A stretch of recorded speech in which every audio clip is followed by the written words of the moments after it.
Hi, my name is Dave Kleidermacher, and I lead the Android security and privacy team at Google.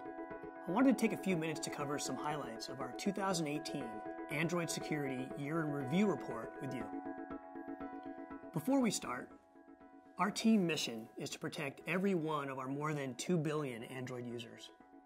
We do this through massive investment and continuous improvement in our security and privacy, technology, and operations. Our strategy can be broken into 3 pillars. First, we apply a layered approach to protection. Each layer in the Android security model works together to build a strong defense that runs smoothly and effectively. Layers include operating system defenses, app safety defenses, human research and analysis, and a mature, comprehensive security development lifecycle. Second, transparency and openness are hallmarks of Android. We firmly believe that transparency breeds trust. But Android transparency goes well beyond the open source nature of the operating system itself. Our team regularly publishes threat research, blogs about new features, and distributes comprehensive monthly bulletins of security fixes. We also recently launched our Android Ecosystem Transparency Report, which is refreshed quarterly. We published a ton of information on our recently updated Android Security Center website, which provides easier access to our blogs, videos, and reports.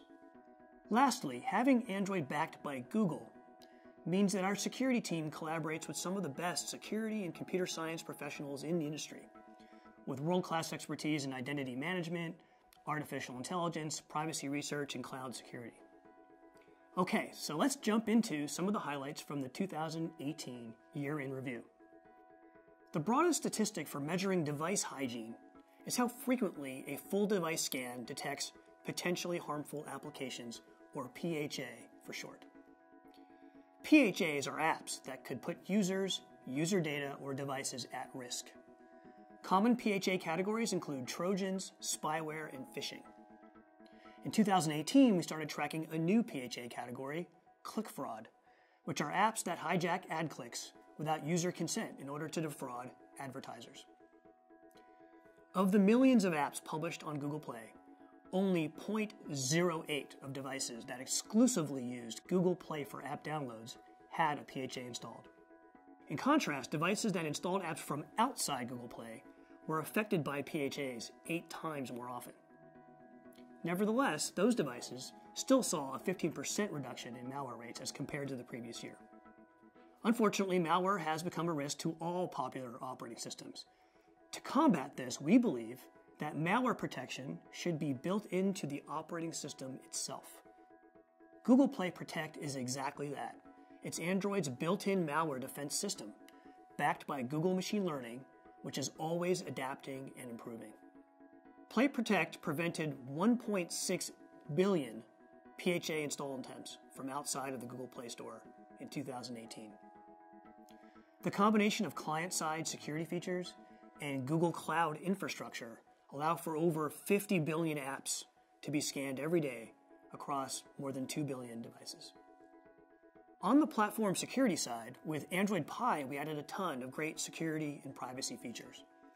We further strengthened our application sandbox and hardened developer APIs with features like biometric prompt and by mandating a target API level for apps.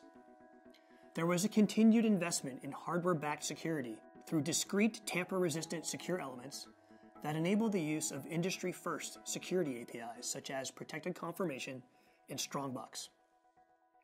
We also layered a set of privacy enhancements with TLS on by default, DNS over TLS, background use restrictions for camera and sensors, as well as a biometric lockdown mode.